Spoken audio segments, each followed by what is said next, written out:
Bonjour et bienvenue dans Le Bruit des Pages, le podcast qui vous parle de lecture sans fioriture. Bonjour Marine, comment vas-tu aujourd'hui ? Ça va super, et toi ? Eh ben écoute, ça va très bien. Comme toujours, c'est un plaisir de vous retrouver pour ce nouvel épisode. Un épisode particulier puisque nous publions un tout petit peu en avance cette fois-ci, pile poil pour Halloween.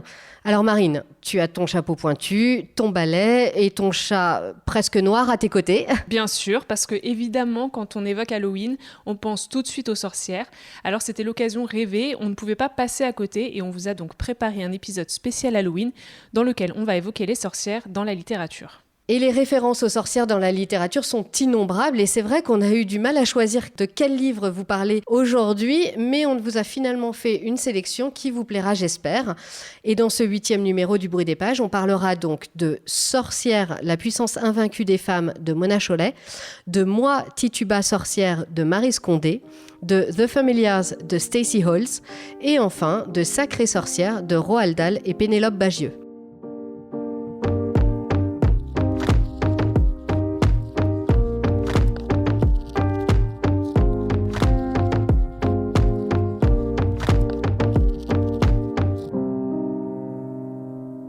Une fois n'est pas coutume, nous ouvrons le podcast avec un essai.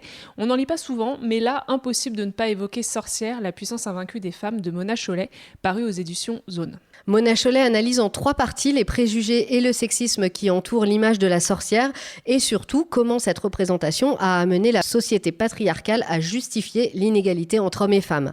À travers la figure de la femme indépendante, celle de la femme sans enfant et enfin celle de la femme âgée, Mona Chollet nous amène à examiner toutes les injustices qui pèsent aujourd'hui encore sur les femmes. Depuis le temps que tu m'en parlais, ça y est, enfin je l'ai lu, je l'ai même plutôt dévoré et vraiment j'ai adoré cet essai. Bon, je suis vraiment contente que tu aies aimé parce que c'est un petit peu ma Bible, il faut le dire. Depuis que je l'ai découvert il y a plusieurs années, d'ailleurs c'est mon copain qui me l'avait offert et il a toujours un peu regretté je crois. Je voue vraiment une adoration à Mona Chollet. Franchement je suis pas loin d'avoir un hôtel à sa gloire chez moi, il faut l'admettre. Je trouve que c'est un livre hyper important. Je trouve que toutes les femmes devraient le lire, quel que soit leur âge. À tous les moments de la vie, je trouve que c'est vraiment quelque chose qu'il faut avoir dans sa bibliothèque et avoir lu. Et tous les hommes aussi. Et tous les hommes aussi, oui. Après tout, faut pas en rester aux femmes. J'ai convaincu mon copain aussi de le lire, donc ça y est, il va s'y mettre. JB, au début, je me disais, peut-être que vaut mieux pas qu'il le lise tout de suite. Mais bon... En fait, si, peut-être. Oui, je vais lui donner. C'est vrai que entre lui, entre les copines, entre les collègues, j'ai un peu fait beaucoup de prosélytisme. D'ailleurs, j'ai même cherché une traduction allemande pour l'offrir à une copine en Allemagne. Eh bien, ça existe. C'est bon à savoir. Voilà, si jamais vous avez besoin, il existe dans plein de langues. Et alors moi, du coup, je l'avais lu il y a plusieurs années et donc je l'ai relu à l'occasion du podcast. Et donc, je dois dire que je trouve qu'il faudrait même le lire 2 fois. Alors bon, je suis peut-être un petit peu radicale, mais vraiment... Mais vraiment, je trouve que c'est vraiment un livre très important à mon avis. Oui, je suis d'accord avec toi. Et en plus, c'est un livre qui est quand même très simple parce que le mot essai, ça peut faire peur comme ça. Ouais. Et c'est vrai que ça se lit super facilement, en fait. Il y a beaucoup de références à la culture pop, aux films, aux livres, aux séries qu'on connaît à peu près tous. Et à mon sens, c'est un peu ce qui facilite aussi la réflexion parce qu'on voit tout de suite de quoi l'autrice parle et à quoi elle fait référence. Oui, on se lance pas dans des grands débats philosophiques ardus, incompréhensibles et tout, pas du tout. Et il y a en effet énormément de leçons à tirer de ce livre. Ça nous fait réaliser beaucoup de choses, je trouve, selon notre situation personnelle et puis même vis-à-vis d'autres personnes, d'autres femmes, d'autres situations. Je trouve que ça remet vachement les choses en place. Et puis, il y a aussi, moi en tout cas, la première fois que je l'ai lu, je me suis vraiment dit, ça met en parole beaucoup de choses que j'avais ressenti, que jusque-là, j'avais pas vraiment verbalisé. Et là, d'un coup, je me dis, mais oui, en effet, tout à fait, c'est ce que je me disais, juste, je l'avais pas mis en mots. Et là, d'un coup, en fait, je suis pas folle, quoi.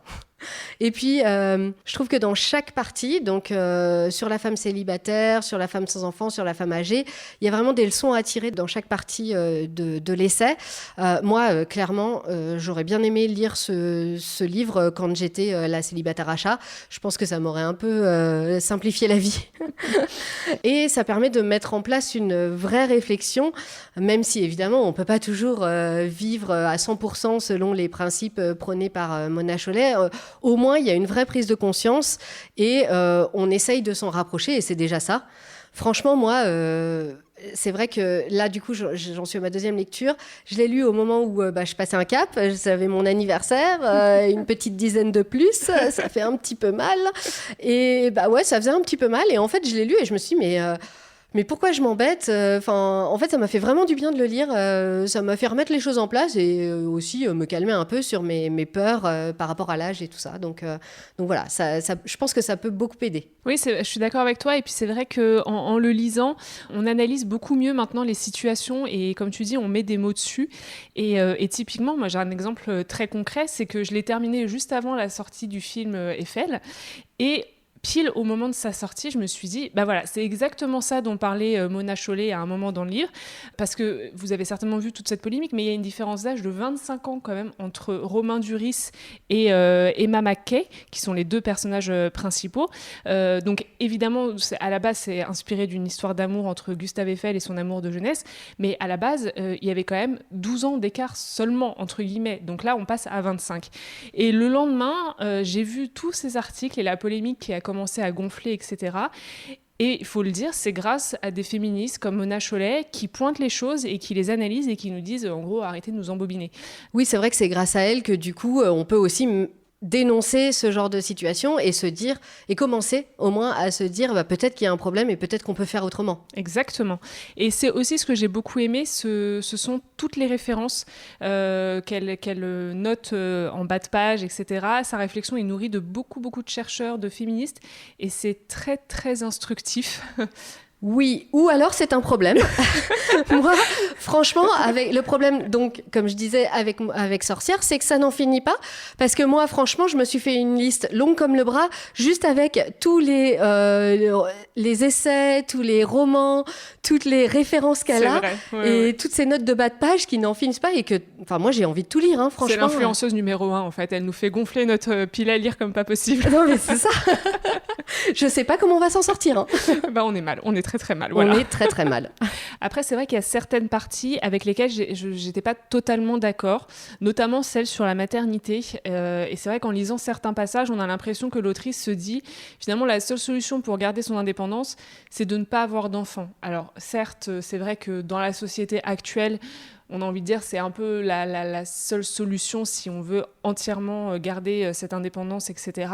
Maintenant, je ne suis pas sûre que ce soit la solution ultime, parce qu'on peut, après tout, être féministe, vouloir des enfants et garder son indépendance, même si c'est très compliqué, mais c'est justement en revendiquant ça que peut-être on arrivera à faire bouger les choses et à les faire avancer.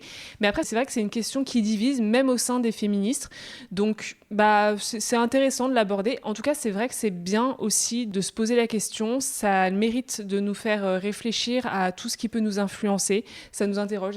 Pourquoi on veut des enfants ? Est-ce que c'est la société ? Est-ce que c'est la famille ? Est-ce que c'est les amis ? Et du coup, moi, je trouve que c'est le gros point fort de ce livre, c'est toute cette réflexion et ces interrogations. Ouais, c'est vrai. Moi aussi, il y a en effet des choses sur lesquelles j'étais pas d'accord avec Mona Chollet dans ce livre, et aussi en effet sur cette partie sur les enfants. Mais je me rends compte que finalement, après cette deuxième lecture, j'ai pas non plus le même ressenti qu'à la première. Donc tu vois, je me dis, je pense qu'il y a quand même aussi un vrai gros poids culturel, sociétal qui pèse sur nous et qui, même quand on est ouverte à plein de raisonnements, peut-être rend des choses difficiles à accepter, etc. Donc tu vois, je me dis, finalement, une deuxième fois, j'ai pas tout à fait le même sentiment. Donc, quoi qu'il arrive, je trouve que c'est vraiment intéressant de pouvoir avoir cette réflexion, qu'on soit d'accord ou pas, ça marche quand même, quoi. C'est très intéressant. Et en plus, il y a une chose, moi, que j'aime beaucoup dans les travaux de Mona Chollet, c'est qu'elle n'est pas du tout péremptoire, elle n'assène pas ses vérités, elle n'est pas là à nous dire c'est ça la vérité et c'est comme ça, et voilà. Et d'ailleurs, elle nous explique aussi qu'elle-même n'est pas parfaite, que c'est pas parce qu'elle nous parle de tout ça qu'elle arrive à l'appliquer elle-même tout le temps. Et en fait, c'est vraiment hyper agréable parce que sinon, il y a un côté où on se sent culpabilisé de pas bien faire, alors dans un sens comme dans l'autre, pro-féministe ou pas féministe, bref, là au moins il n'y a pas du tout ce côté-là, c'est je vous donne des clés, prenez-les et faites ce que vous pouvez avec. J'ai lu aussi Beauté fatale qui parlait plutôt du corps de la femme et des représentations de la femme, et c'était le même schéma, c'est-à-dire que vraiment, elle nous donne des clés Et après, à nous d'en tirer tout ce qu'on peut et d'en tirer des réflexions et d'avancer. Et c'est ça le plus important. Exactement, ouais. Bon, en gros, pour résumer, si vous voulez comprendre pourquoi toutes ces polémiques, tous ces questionnements ne sont pas juste un délire de vieilles célibataires à chat... Et surtout pourquoi célibataire à chat, c'est pas grave, et pourquoi ça ne devrait pas être péjoratif. Exactement, et bien du coup, lisez Mona Chollet. Après cette incartade dans les essais féministes, on revient vers les romans, mais la transition est facile puisqu'on va vous parler d'un livre cité de nombreuses fois par Mona Chollet dans son essai. Il s'agit de Moi, Tituba, sorcière de Maryse Condé. Vous le trouverez en poche chez Folio. Il est paru pour la première fois en 1988, mais il a, je trouve, totalement sa place dans notre sélection. Oui, car on parle ici véritablement d'une histoire de sorcière, l'histoire vraie de Tituba, fille d'une esclave noire, née à la Barbade et initiée au pouvoir surnaturel par une guérisseuse. Par amour, Tituba se retrouve entraînée aux États-Unis dans le village de Salem au service du fameux pasteur Samuel Parris. Elle fera partie des femmes arrêtées et jugées pour sorcellerie et sera oubliée dans les geôles de Salem. Maryse Condé reprend son histoire et lui donne une fin auprès des nègres marrons de la Barbade dans les premières révoltes d'esclaves. Avec une très belle écriture, Maryse Condé redonne voix à un personnage oublié de la chasse aux sorcières. Tituba, elle a été au cœur du procès des sorcières de Salem, mais elle n'est qu'une note de bas de page dans les livres d'histoire, voire même elle a été complètement effacée de cette histoire. Et d'ailleurs, dans le roman, c'est ce qu'on voit, elle disparaît tout simplement à un moment, on perd sa trace, on ne sait pas du tout ce qui a pu lui arriver. Et c'est à cela que Maryse Condé a voulu remédier. Elle lui a véritablement redonné voix et redonné aussi son histoire. Et en cela, c'est vraiment un roman magnifique. En effet, c'est un roman qui aborde le thème de l'oubli, puisque à travers le personnage de Tituba, Maryse Condé redonne un visage et une histoire à toutes ces femmes qui sont délaissées par les historiens. Et il y a une écriture qui est très prophétique, puisque dès le début du roman, Tituba le dit, elle sera oubliée par l'histoire, et elle est clairvoyante en fait sur le fait que sa condition la condamne à un oubli. Et c'est vrai que c'est un thème qui a été vraiment pris à bras-le-corps en ce moment. On voit beaucoup de travaux sur les femmes qui ont contribué à l'histoire et qui ont été oubliées. Je pense par exemple au podcast Une autre histoire qui retrace la vie d'Alice Guy, qui était une pionnière du cinéma, une des premières réalisatrices, et qui fait vraiment ça, qui redonne sa place à une femme qui a eu un rôle très important et qui a complètement été mise de côté, oubliée. Ouais, en effet. Et puis, il y a aussi le livre de Titu Lecoq sur les femmes oubliées de l'histoire qui s'appelle Les Grandes Oubliées, pourquoi l'histoire a effacé les femmes, qui vient tout juste d'être publié. Et sur Instagram, il y a aussi Margot Bruggvin qui remet à l'honneur des femmes artistes en faisant leurs portraits. Donc, c'est extrêmement intéressant. Et voilà. Donc après, pour revenir au livre de Maryse Condé, c'est vrai que ce livre dénonce beaucoup de choses, à commencer par la condition des femmes esclaves noires. Tituba, au final, elle est toujours confrontée au regard des hommes, à leur violence, à leur méfiance. Il y a une oppression permanente autour d'elle. Et en plus, c'est la double peine parce que c'est une femme, elle est noire et c'est une esclave. Donc elle ne peut même pas compter sur le soutien de femmes blanches. Et il y a finalement une solitude extrême qui entoure ce personnage. Oui, et plus qu'une histoire de sorcière, c'est vraiment une histoire d'esclavage. Maryse Condé met en lumière aussi la condition des esclaves, donc comme tu disais, dans les Caraïbes, aux États-Unis. Et finalement, avant de subir vraiment le procès de sorcellerie, Tituba, elle subit d'abord sa condition d'esclave. Maryse Condé, elle profite vraiment de l'histoire de Tituba pour parler des oppressions des différents peuples. Alors le peuple noir avec l'esclavage, les Juifs aussi, avec le maître, l'un des derniers maîtres qu'elle a avant de retourner à la Barbade. Et puis, évidemment, les femmes qui sont les premières victimes des procès en sorcellerie, comme on le sait.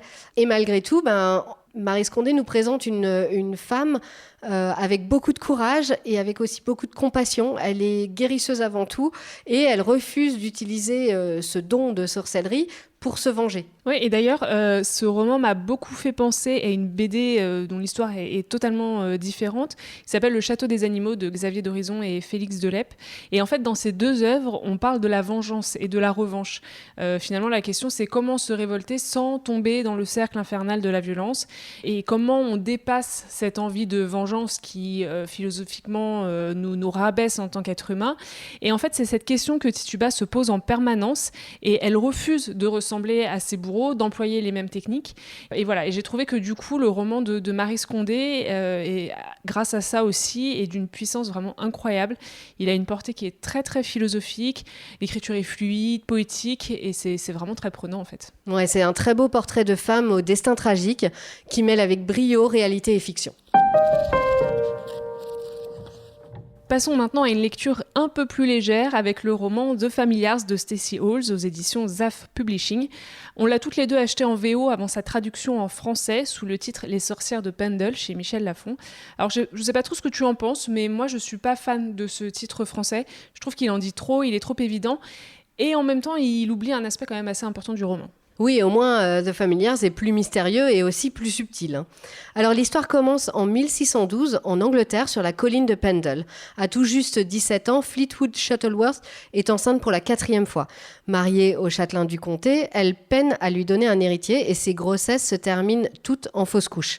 Désespérée de mener celle-ci à terme, Fleetwood croise le chemin d'Alice, une jeune sage-femme experte en plantes médicinales et dont les remèdes semblent faire des miracles sur la santé fragile de Fleetwood.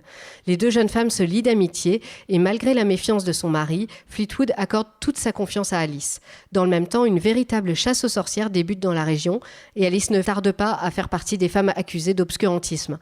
Fleetwood va alors remuer ciel et terre pour sauver son ami et son enfant. Encore une fois, la transition est toute trouvée avec le roman précédent puisque ce roman s'inspire d'une histoire vraie, celle du procès des sorcières de Pendle. Alors, il est moins connu que celui des sorcières de Salem, mais ce procès a tout de même défrayé la chronique en 1612. À cette époque, les autorités ont mené une véritable chasse aux sorcières et de nombreuses femmes ont été accusées de meurtre ou d'ensorcellement. Et d'ailleurs, on les reconnaissait grâce aux esprits, les fameux familiars, d'où le titre en anglais, donc familier en français, qui les accompagnaient sous forme d'animaux.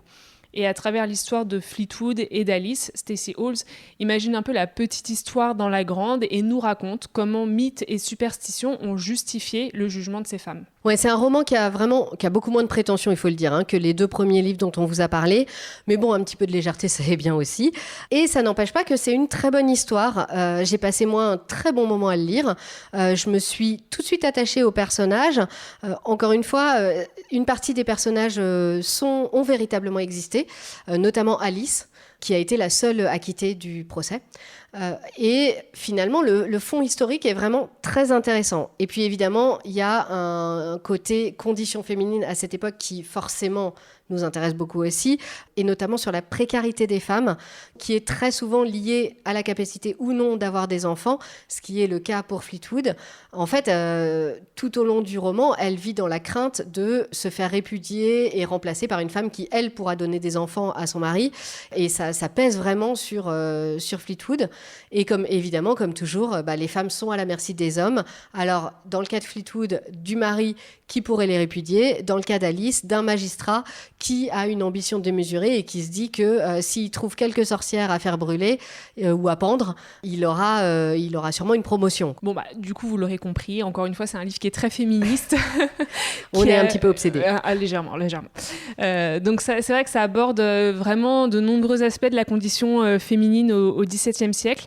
Et on le voit parce que, bien qu'elles soient issues de milieux sociaux vraiment opposés, Fleetwood et Alice subissent finalement la même pression de la part d'une société patriarcale où les femmes doivent répondre à certaines exigences sous peine d'être au choix abandonnées, jugées ou tuées. Après, oui, il y a aussi, au niveau de la narration, quelque chose que je trouve qui est vraiment très bien mené, c'est que on commence par un côté très mystérieux, c'est assez lent, on a plein de questions qui planent. Et puis, au fur et à mesure, le mystère reste, mais il y a aussi une urgence qui s'installe. Est-ce que Fleetwood réussira à sauver Alice et à sauver son bébé ? Il y a un rythme qui est hyper bien mené, je trouve. Ça s'accélère au fur et à mesure du roman. Et puis, j'ai beaucoup aimé l'évolution des personnages, et surtout l'évolution de Fleetwood, qu'on voit vraiment mûrir sous nos yeux. Elle est franchement une petite fille de 17 ans, timide, qui est toute renfermée et tout ça. Et on la voit prendre de l'assurance, commencer à s'émanciper, décider par elle-même et même à s'imposer. Et je trouve que c'est vraiment hyper agréable à regarder. On est là derrière elle, genre vas-y ma fille, te laisse pas faire.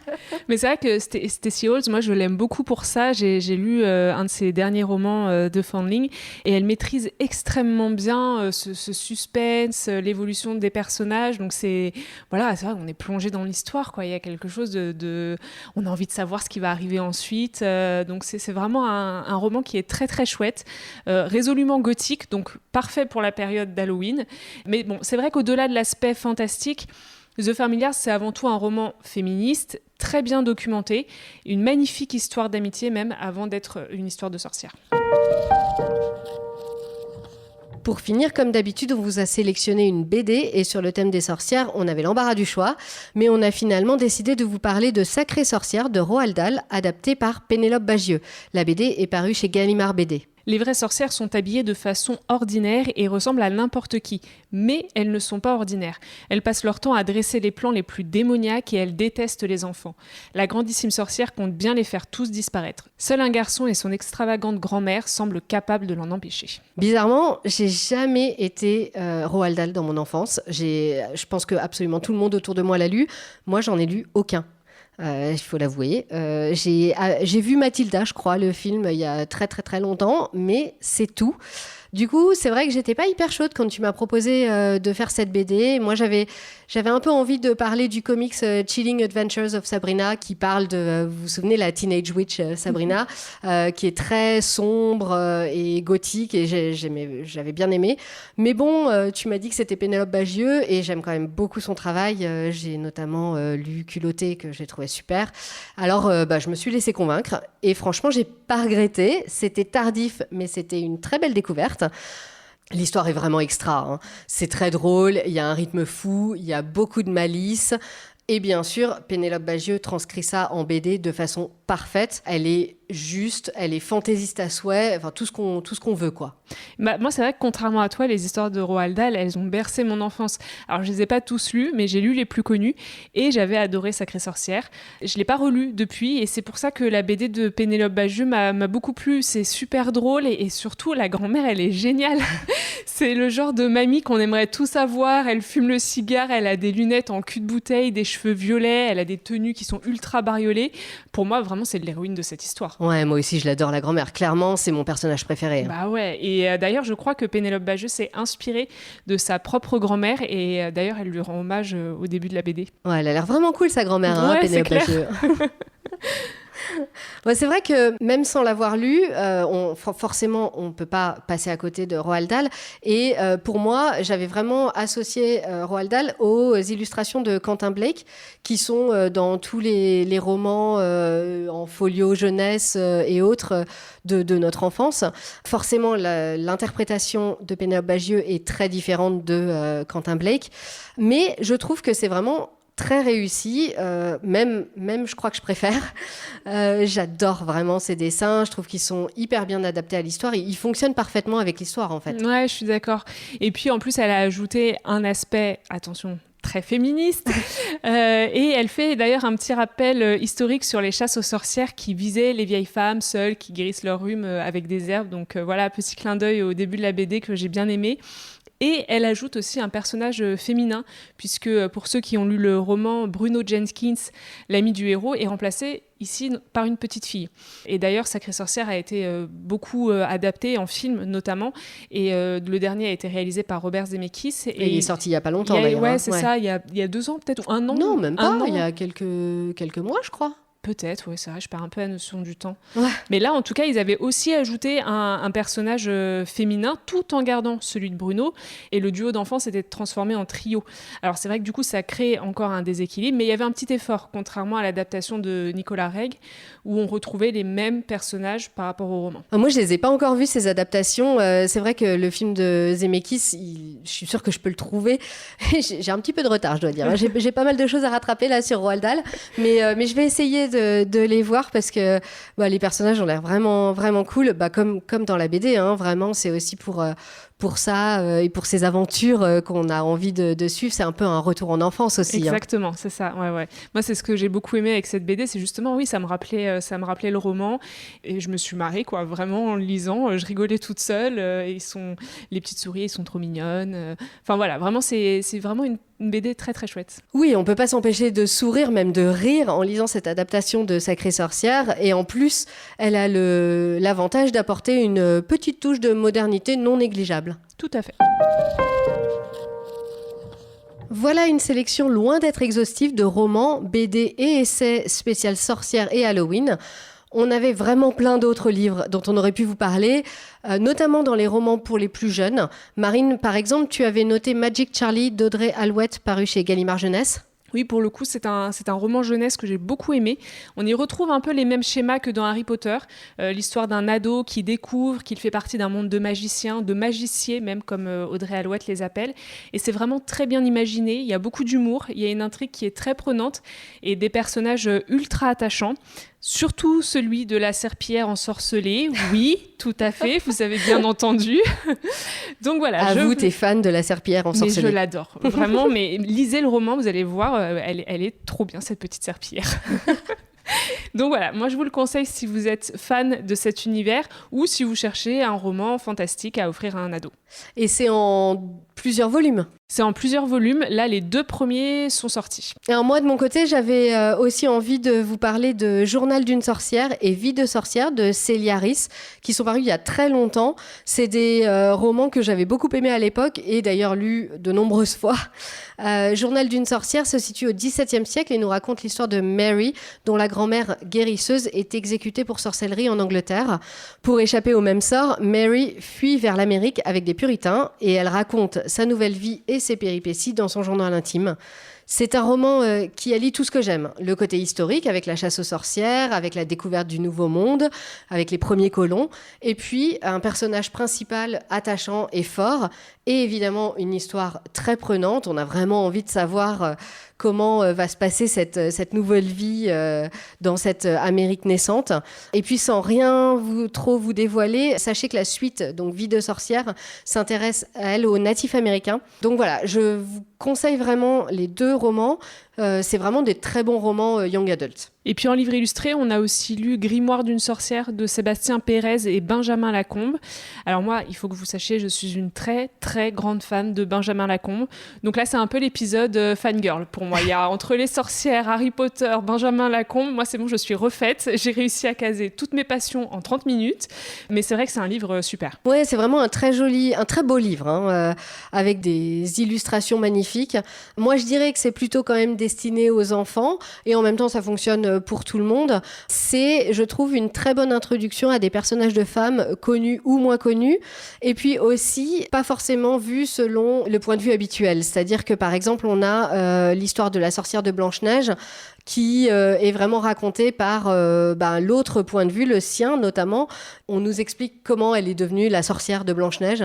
Donc il y a ça, mais il n'y a pas que des sorcières. Il y a aussi le personnage de Mona Lisa ou Jeanne d'Arc. Enfin voilà, il y en a plein. C'est des femmes du monde entier, de toutes les époques. Et c'est de très belles histoires à chaque fois sur quelques pages chacune. Alors je suis certaine que vous avez vous aussi votre sélection spéciale Halloween. On est curieuse de la connaître, n'hésitez pas à la partager avec nous sur notre Instagram, lebruitdespages.podcast ou sur notre blog. C'est là aussi que vous retrouverez toutes les références des livres dont on vous a parlé aujourd'hui. Vous pouvez aussi aller parler directement à Marine sur son Instagram Au fil des pages. Et n'hésitez pas non plus à liker et commenter le podcast sur les plateformes d'écoute, ça nous aide toujours. Et puis avant de se quitter, Marine, dans quel livre es-tu plongée en ce moment ? Alors moi, je commence la saga The Bone Season de Samantha Shannon. Je vous avais déjà parlé de l'un de ses romans dans le premier épisode, Le Prieuré de l'Oranger. J'en suis au tout début, donc on va voir si j'aime autant. Et toi, du coup, Catherine, qu'est-ce que tu lis ? Alors moi, je me suis attaquée enfin à ma pile de livres reçus à mon anniversaire.